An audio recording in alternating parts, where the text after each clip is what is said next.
OK, let's move on to another story which is high on the agenda, and that's the future of Conor Gallagher.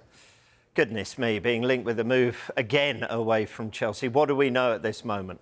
Well, Aston Villa and Atletico Madrid, they both want to sign Conor Gallagher, and we would expect Tottenham to bid as well. They've had a long-standing interest in Conor Gallagher. Now, Chelsea, they would not want to sell him for anything less than £50 million. We saw Mason Mount depart the club last summer for a deal which could rise to around £55 to £60 million. And Chelsea regard Gallagher as a more rounded and a better player than Mason Mount. England, though, they don't want any distractions, as you can understand, at this point, heading into a Euros, during the Euros. And Gallagher's conduct, we understand, has been exemplary, and he's been incredibly professional throughout. He's not been agitating for a move. He's not been agitating for a long-term contract extension either. But it does feel like you almost feel sorry for Conor Gallagher at times. Every single transfer window, there's speculation around his future. He's got 1 year left to go on his contract. So for Chelsea, this will probably be the last big window they have to make some money when it comes to an academy graduate. Yeah. Enzo Maresca, in normal times, you would think would get the chance to see him, assess him and decide whether he wants him or not as the man in charge of the team. But these are unusual times, especially not at Chelsea. So is this purely down to a financial decision then?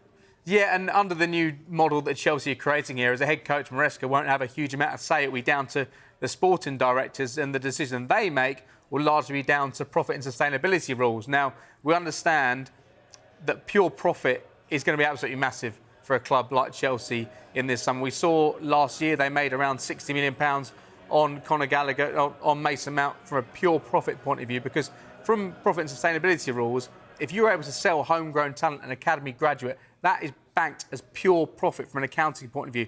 So that would allow Chelsea to balance their books and potentially try and sign some players to fit in with what Enzo Maresca's style of football is going to be next season, which is a slightly different style from what we had under Mauricio Pochettino. And as I mentioned before, this is the last big window. Conor Gallagher, 1 year left in his contract, where they can make serious money from him. So for Chelsea, if he's not going to extend his contract, this would be the window where they're trying to capitalise as much profit as possible. But I'm not sure they necessarily want to sell to their near rivals Tottenham or Aston Villa, who are making huge strides in the last few years. Yeah, I mean, he captained the side on many occasions last year. He's a key player among a lot of big money signings. And the feeling amongst the Chelsea supporters is very antagonistic towards the selling of him.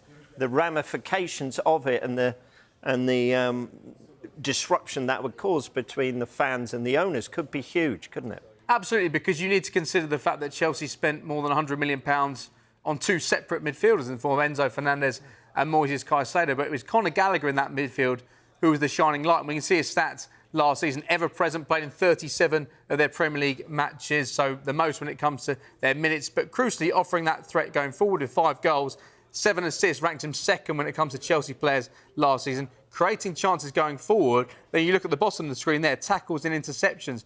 So a huge part of Chelsea's play defensively and trying to win the ball high at the pitch. You can understand why Chelsea fans do not want to let this player go. There will be an outcry if he departs this summer. But from an accounting point of view, Chelsea will see him as one of the players they can make pure profit on this summer. So the likes of Conor Gallagher, Trevor Chalobah, Jan Madsen are players who it's more advantageous for Chelsea to sell this summer compared to some of the players they've signed the last couple of years that they may not want to offload now. They sign for huge fees now on lengthy contracts. Yeah, and the argument from the fans would be, you shouldn't have wasted the money on some other players, I guess. But there you go, that's been done. James, thank you very much indeed.